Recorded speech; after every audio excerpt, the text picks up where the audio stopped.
Support for this episode of Trifles is brought to you by the Baker Street Journal, the leading publication of Sherlockian scholarship since 1946. Find them online at bakerstreetirregulars.com.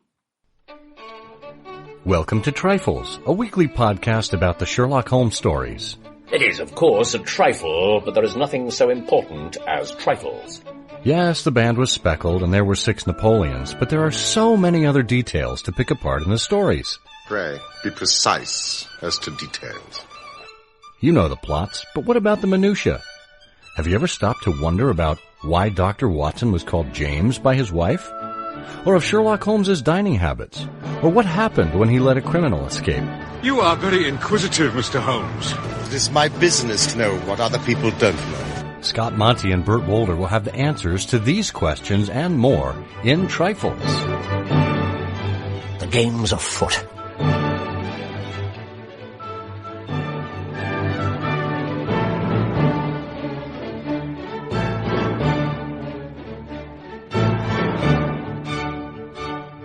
Episode 239, The Evolution of Sherlock Holmes, Part 2. Well, hello and welcome to Trifles, the Sherlock Holmes podcast where we look into the minutiae in the Sherlock Holmes stories. I'm Scott Monty. I'm Bert Wolder. And Bert, it seems like we are highly evolved individuals, but we're going to evolve some more whether we like it or not. I had bet that we'd be revolving instead. So hold on, let me take these skids off my shoes. Well, as you go to tend to your footwear there, I will just remind people that you can find this episode at ihose.co/trifles239. That'll take you to SherlockHolmesPodcast.com, where, of course, you can leave us a comment. You can participate via Patreon, support the show. We have been releasing outtakes and other bonus pieces of content to our Patreon supporters of late, so it's a great way to get even more of the show you already love for as little as $1 a month. So check that out and see what you think.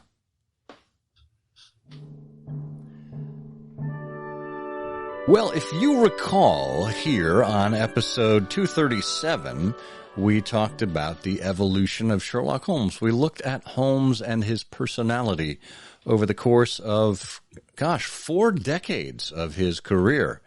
And I think we only began to touch the tip of that iceberg. There are many aspects to Holmes and his personalities and his habits that we can look at. And Bert, you have assembled 4 different points in Holmes's career here by view of 4 different stories, and have called out certain elements of Holmes's personality as it has evolved. So why don't you take us on that journey now?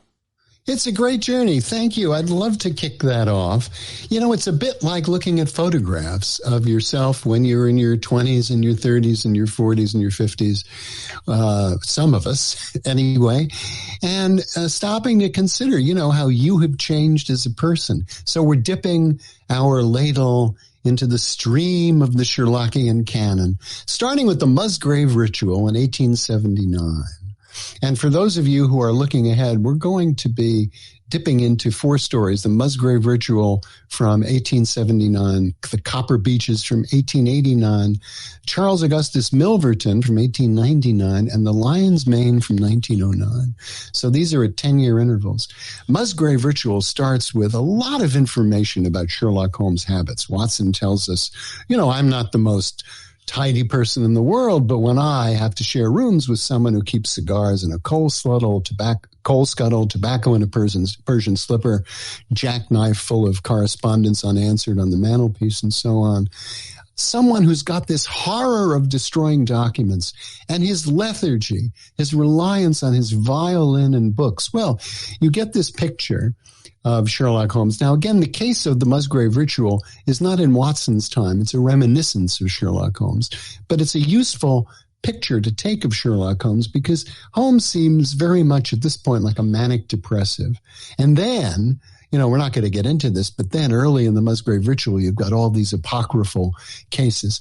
But Holmes says, look, this case, and of course that's what happens. Holmes takes this box out of his room and he was going to put some papers away, but he says, oh, well, now while I've got this open, this is the third of the cases that came to me from my old fellow students. And of course, we had the first one back in the Gloria Scott and Victor Trevor. And just like that one, we start with Reginald Musgrave, who was very unpopular. Holmes says, this was put down to pride, but I considered it to be his extreme natural diffidence. So Holmes is at this point clearly very analytical and only becoming more so when he gets out of university.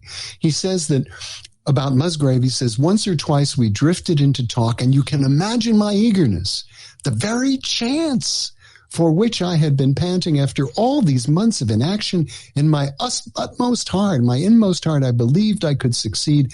And now I had the opportunity to test myself. So he considers Musgrave's case, a real opportunity to prove his abilities. Yeah. And I think that's remarkable. And I want to take one element out of that there, Bert, because this observation about Musgrave's extreme natural diffidence. I wonder if Holmes saw a little bit of himself in Reginald Musgrave, if he kind of identified a similar type soul. Holmes mentioned that he kept to himself at university. He certainly mentioned that in the Gloria Scott, back when Victor Trevor was his only friend, and his dog ruined everything, or started everything for them. But Holmes identifying this natural diffidence in Musgrave, it may have been a mirror reflection of Holmes himself, and it may have made him more likely to take on a case that challenged his own abilities. Yeah, I think that's right. And of course, it's generally thought that diffidence means shyness, a lack of self-confidence, things like that. And so there already is a big leap, because as we're going to see, and in the rest of the cases of Sherlock Holmes, if anything you could say about him is it's not that he lacks self-confidence. So it's a big change. But also at the time of Musgrave, he finds inaction abhorrent. He says, you can imagine my eagerness, the very chance for which I'd been panting after all those months of inaction. Well, earlier, Watson just told us that Holmes could lie about for weeks, dragging himself between his violin and his books and things like that. So, boy, that's a big change, interestingly, too. Well, anyway, in the case, after Brunton's body is discovered, Holmes says, my methods, Watson. He says, I put myself in the man's place, and having first gauged his intelligence, I try to imagine how I should myself have proceeded in the same circumstances. Since when does Holmes do that? He never does that. He collects evidence. He doesn't speculate without any data. He doesn't try to imagine I suppose it's probably an element, but I just found that very interesting. Yeah, I'm trying to think of an instance where Holmes might have done that, where he could have put himself in the man's situation and not only gauged his intelligence, but kind of gone through the thought process of saying, well, what would I be apt to do here? I can't remember any instance of that. He's so remarkable. I mean, what good would it do?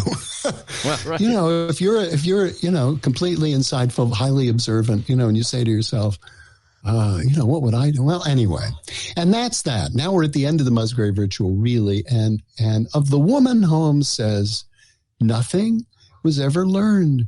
And the probability is,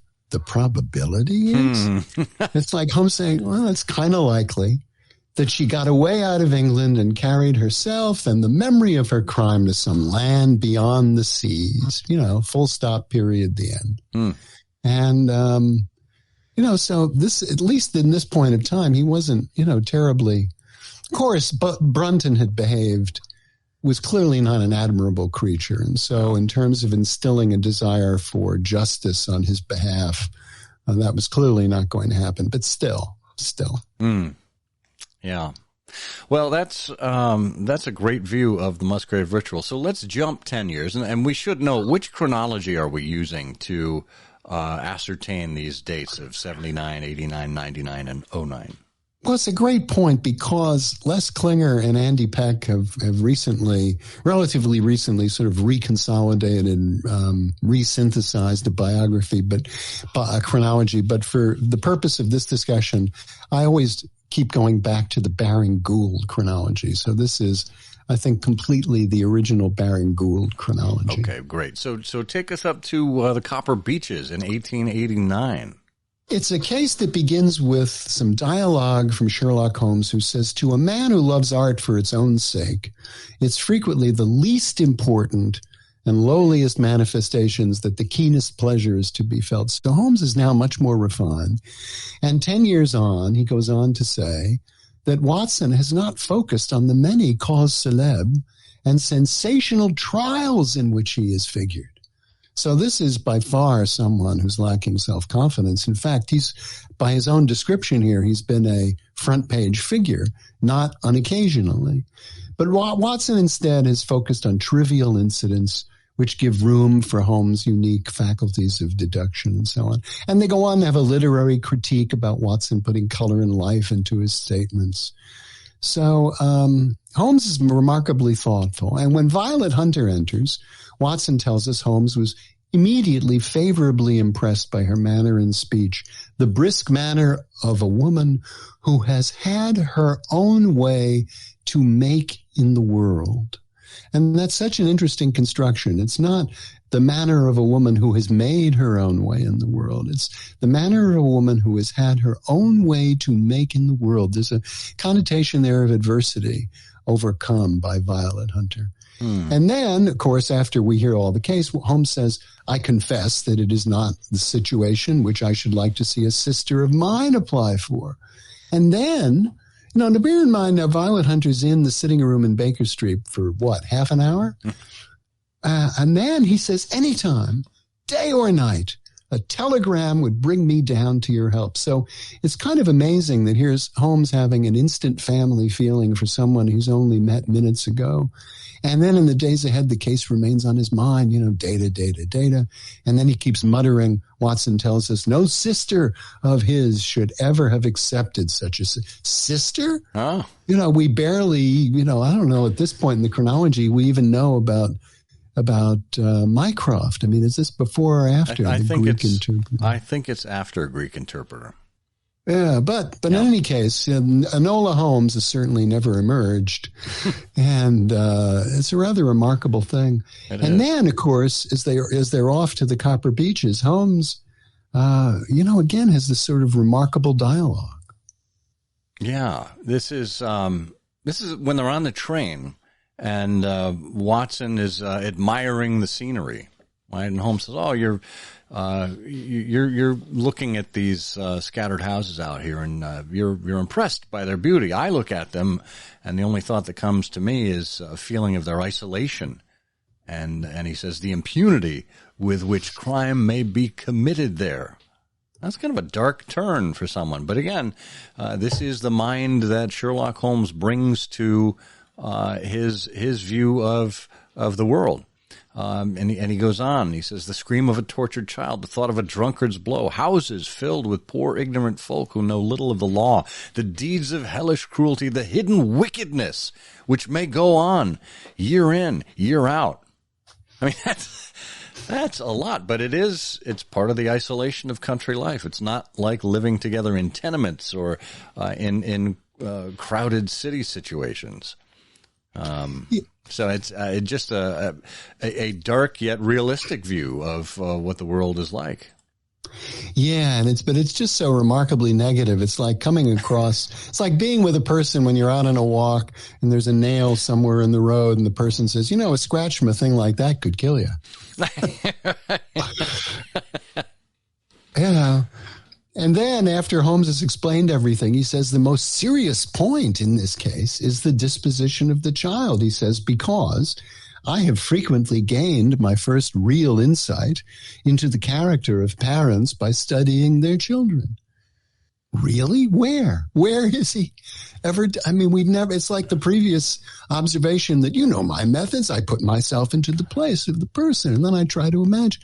Well, here, apparently, he does this all the time. But he does make the point, that the child's cruelty, poor little Edward Rucastle slapping away at cockroaches, bodes evil for the poor girl who is in their power. Mm.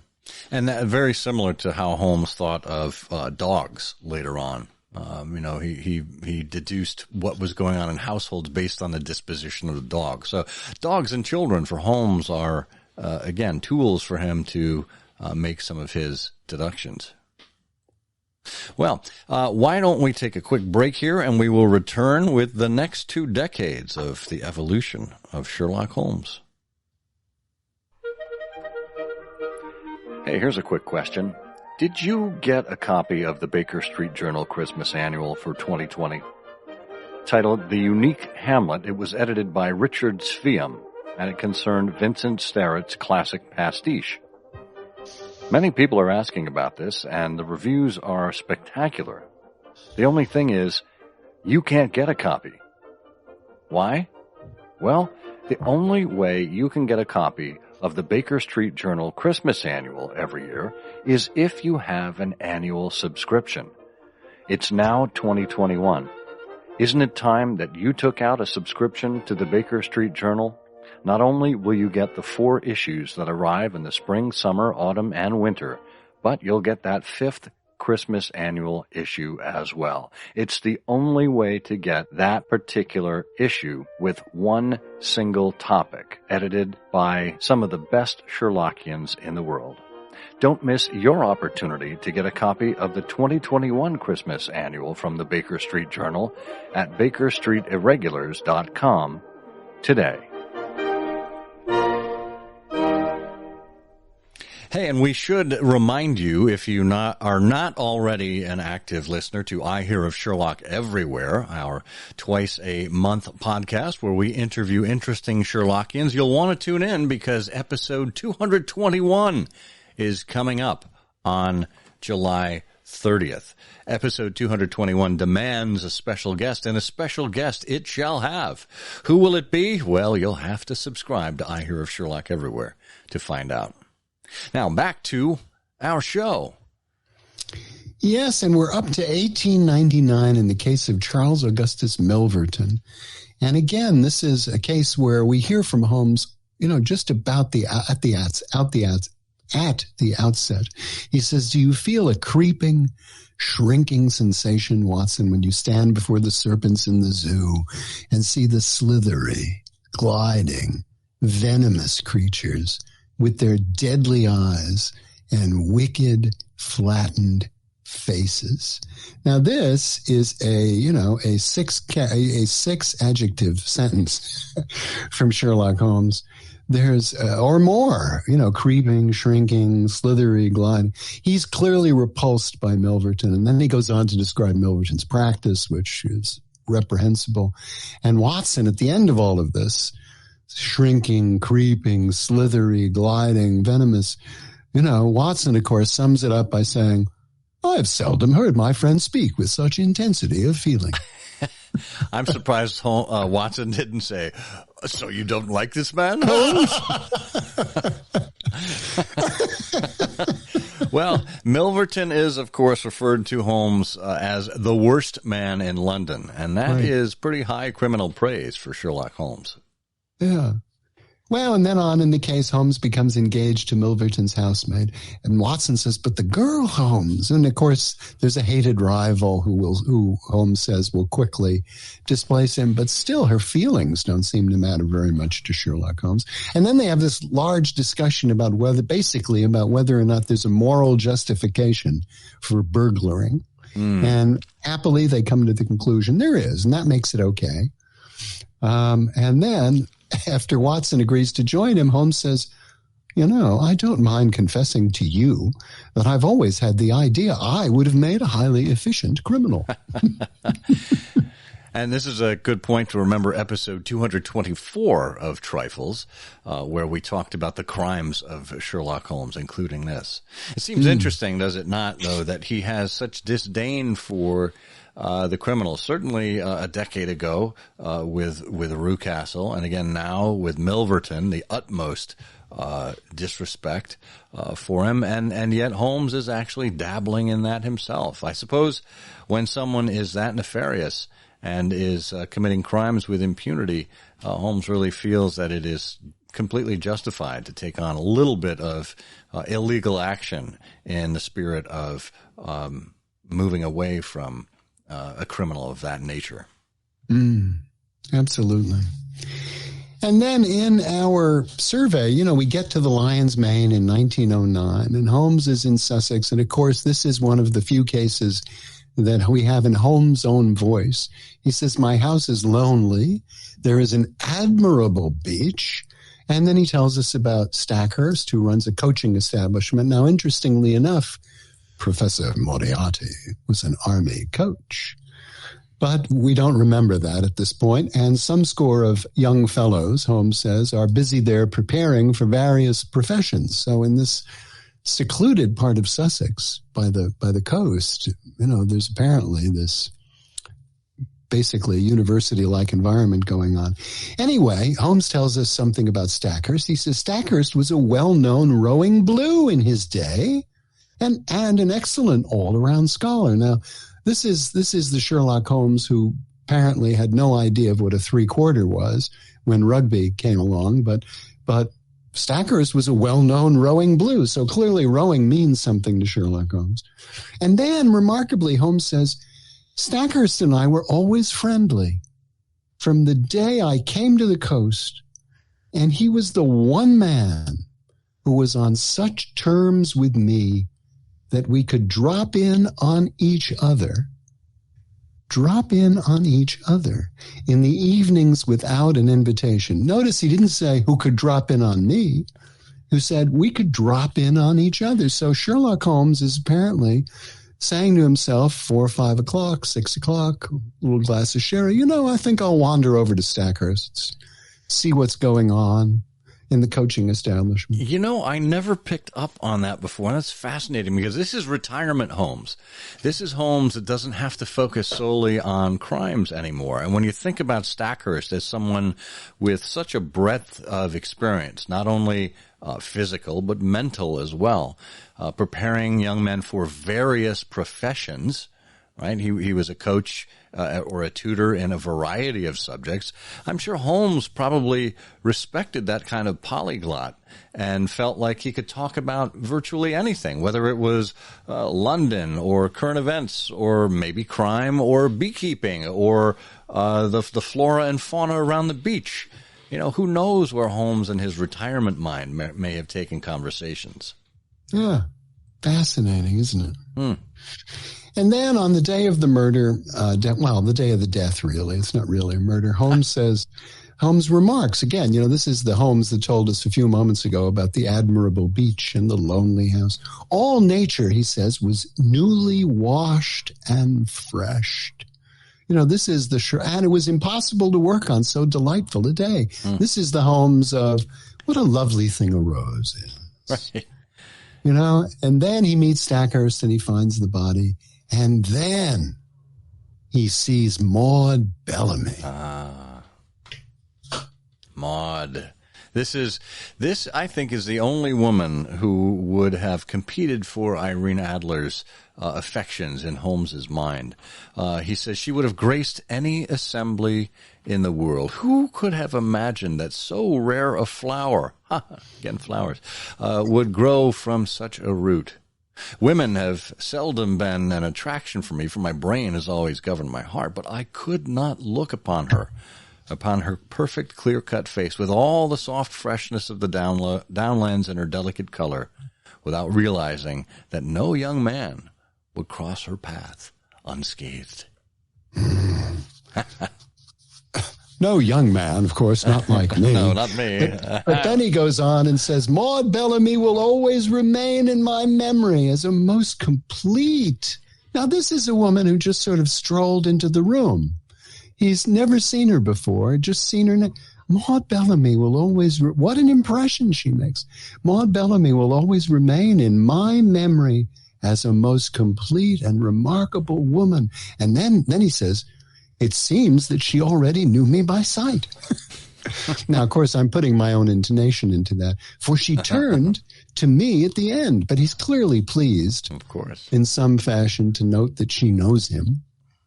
And she implores him to bring the criminals, to whoever they are, to justice. And Holmes says, somewhat remarkably, oh, thank you. He says, I value a woman's instinct in such matters. Holmes is going soft in his retirement. Between women and nature and talks of any subjects dropping in on people, this is a much softer Holmes than we have grown to know. Can you imagine this Holmes existing in London in retirement? Oh, goodness. No, what would he do? Couldn't have bees. Well, I imagine you had bees, maybe at the roofs of the houses. Yeah, spent a lot of time in Regent's Park or Hyde Park. The bees must have been coughing a lot if they were up there by the chimney pots. I don't think that makes sense. Well, this is a remarkable survey of the evolution of Sherlock Holmes. And all of them are trifles. It is, of course, a trifle, but there is nothing so important as trifles. Please join us again next week for another installment of Trifles. Show notes are available on SherlockHolmesPodcast.com. Please subscribe to us on Apple Podcasts and be sure to check out our longer show, I Hear of Sherlock Everywhere, where we interview notable Sherlockians and share news of the Sherlockian world. You've taken my breath away, Mr. Holmes. That is why I've chosen my own profession, or rather, created it. For I am the only one in the world.